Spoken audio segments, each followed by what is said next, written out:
مائدة الرحمن المتنوعة هذه أقامها المكتب الولائي لجمعية جزائر الخير بولاية سيدي بالعباس لفائدة الأيتام والمحرومين. عقبت هذا الإفطار سهرة متنوعة ترفيهية زرعت البسمة على وجوه هؤلاء الأطفال وأدخلت الفرحة على قلوبهم. سهرة كانت كلها تلاوات للقرآن الكريم ومسرح وأناشيد دينية وإحياء لذكرى الشيخ العلامة عبد الحميد بن باديس بمناسبة يوم العلم من قبل المكتب البلدي للجمعية لبلدية عين تريد.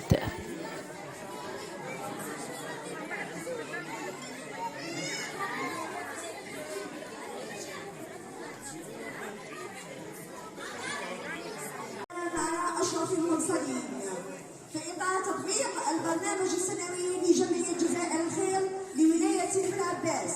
أتت جمعية جزائر الخير لولاية ابن عباس في هذه الليلة المباركة إلا أن تنظم إفطارا جماعيا لمائدة الأيتام متبوعا بهذه السهرة الفواحة الرمضانية لضيوفنا الكرام.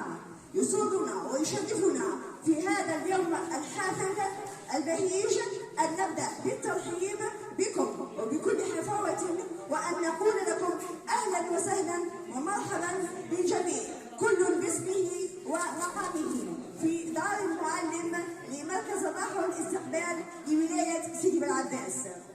حضوركم اليوم حفلنا هذا هو بمثابة ميزان نعلقه على صدورنا.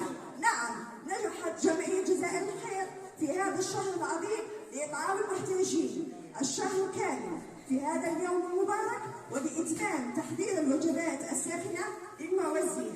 فخورين جدا بأنفسنا، فخورين بهذا الإنجاز العظيم، فخورين بكل إنسان وقف أمامنا، وقف ولو بكلمة صادقة ولو بكلمة معبرة. شكرا لكم جميعا، شكرا للمحسنين، شكرا للمتطوعين، شكرا وألف شكر لأعضاء جمعية جزائر الخير. شكرا للمتطوعين وكالة أحلام من الشيطان الرجيم. بسم الله الرحمن الرحيم. إن الذين آمنوا وعملوا الصالحات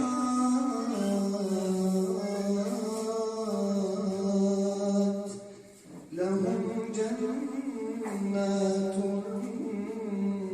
النعيم خالدين فيها وعد الله حقا وهو العزيز الحكيم. بغير عمد ترونها وألقى في الأرض رواسي أن تميد بكم وبث فيها من كل دابة وأنزلنا من السماء ماء فأنبتنا فيها من كل زوج كريم.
المرسلين. يطيب لنا باسم جمعية جزائر الخير لولاية سيدي بالعباس أن نرحب بكم في هذا الصرح العظيم. أرحب بشخصكم الكريم بكل ضيوفنا الكرام باسمي وباسم كافة الأعضاء والمتطوعين. فلقد أبت جمعية جزائر الخير كعادتها في شهر العظيم لإعداد إفطار رمضان بتنظيم أكلات جاهزة طيلة شهر بدار المعلم ومركز الراحة والاستقبال. والشكر موصول للسيد المدير. وخصصنا هذا اليوم لإعداد مائدة الأيتام في هذه الليلة المباركة اليوم الأحد 25 رمضان الكريم. وأعددنا سهرتنا المتميزة لإسعادهم وإدخال فرحة لقلوبهم. وسنواصل الإفطار إلى آخر يوم من رمضان. السلام عليكم. السلام على أشرف المرسلين. أما بعد، السلام عليكم، حياكم الله. عبد الحميد بن باديس من رواد الحركة الإصلاحية والعلمية بالجزائر. ولد يوم 14 ديسمبر سنة 1889 بمدينة قسنطينة، وهو مؤسس جمعية العلماء المسلمين جزائريين. لقب بألقاب عديدة منها المسرح الثوري والشاعر الصفوفي والمعلم المربي أشرف المرسلين. أما بعد، أيها الحضور الكريم، تقبل الله منا ومنكم الصيام والقيام والسجود والركوع وسائر الأعمال الصالحة. نعلم جميعا أن القرآن الكريم هو كلام الله سبحانه، فهو القرآن العظيم، وهو كتاب الله المبين وحبله المتين وصراطه المستقيم وتنزيل رب العالمين. نزل به الروح الأمين على قلب سيد المرسلين بلسان عربي مبين، منزل غير مخلوق، منه بدأ وإليه يعود، وهو صور محكمات وآيات بينات وحروف وكلمات. من قرأه فأعرضه فله بكل حرف 10 حسنات، وهو أول وآخر وأجزاء وأبعاد، متلو بالألسنة ومحفوظ في الصدور ومسموع بالآذان، مكتوب في المصاحف، فيه محكم ومتشابه وناسخ ومنسوخ ويغفر الذنوب، يمحي ويمهل لعل العاصي يتوب، يرضي ويرضي ويحقق المطلوب، يطعم ويسقي ويستر العيوب، يغني ويشفي ويكشف الكروب. نحمده تبارك وتعالى ونسأله السلامة فيما مضى وما سوف يأتي من الخطوب. جزائر الخير مكتب سيدي بالعباس الذي على رأسها أخي الذي عمل بجد من أجل هذه السهرة والإفطار والنجاح في إفطار الفئة الهشة من المجتمع طيلة هذا الشهر الفضيل. السيد طارق فارح، لا أطيل عليكم. شكرا على الوقت الرائع الذي أمضيناه معا في خدمة هذا الشعب الذي هو جزء من المجتمع. فكم من لحظات رائعة قضيناها في السوق وفي المطعم، وهذا كله ابتغاء لمرضاة الله وفقط. شكرا على كل ما قدمتموه لنا أخي طارق والدكتورة زنيدي وسيلة، لنا من فرصة للعمل الخيري كوكالة إعلامية في منظومة نسب رسول الله صلى الله عليه وسلم. أباء سيد الورى على رتب، هو ابن عبد الله عبد المطلب، وهاشم عبد مناف بن قصي ابن كلاب مرة كعب اللؤي، وغالب بن فهر بن مالك النضرق الكنانة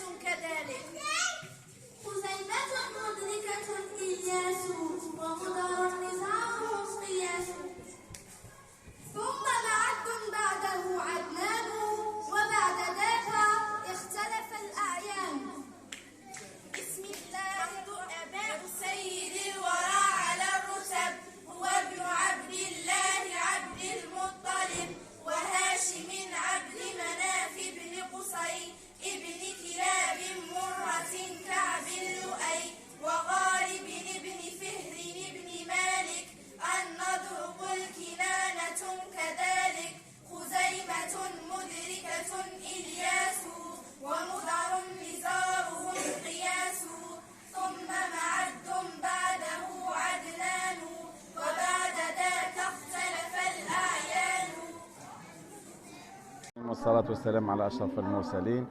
السيد فارح طارق رئيس جمعية جزائر الخير المكتب الولائي ولاية سيدي بلعباس. ككل سنة تقوم جمعية جزائر الخير بمطاعم عابر السبيل المتواجدة على ولاية سيدي بلعباس. هذه الليلة قمنا بإفطار جماعي مع العائلات المعوزة واليتامى، وفي سهرة فنية للأطفال الصغار للترفيه عنهم قليلا. ورمضان مبارك وكل عام وأنتم بخير. بسم الله الرحمن الرحيم، والصلاة والسلام على أشرف المرسلين.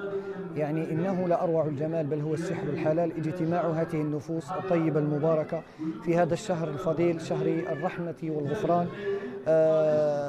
فالحمد لله لا زالت الأمة بخير، وتحت إشراف جمعية جزائر الخير لولاية سيدي بلعباس التي يتشرف بإدارتها أخي وصديقي طارق فارح. نظمت الجمعية المكتب الولائي بمناسبة يوم العلم هذا العرس البهي التي لمت ويعني كل الإطارات من حفظة كتاب الله ومن السلطات المحلية وغيرها وجنود الخفاء والمانحين وكل من ساهم في إطعام في مطاعم الرحمة في خلال هذا الشهر المبارك. نسأل الله سبحانه وتعالى أن يعين كل من التفت لمثل هذه الجهود، وأن نتكاتف مع بعضنا حتى نرسخ في أذهان أبنائنا وبناتنا في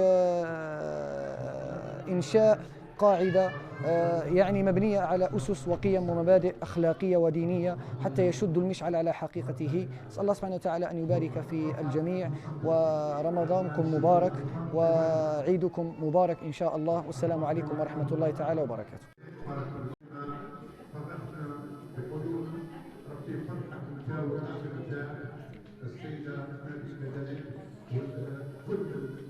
وقفوا في هذا خطة رمضان أو إفطار جماعي إن شاء الله أعطونا ولو جزء من أجركم، لأنكم مأجورين. ادعونا الله يتقبل هذا الميزان الحسنات، كذلك إخوان حضورنا الأحباب السي أسامة السي مراد السي حبيب، كذلك إخواننا الأستاذ كذلك ودبلاتي. بارك الله فيكم. ما نقدرش نقول لكم لأن اليوم الفرحة فرحة الأيتام، اليوم الفرحة فرحة الأهالي.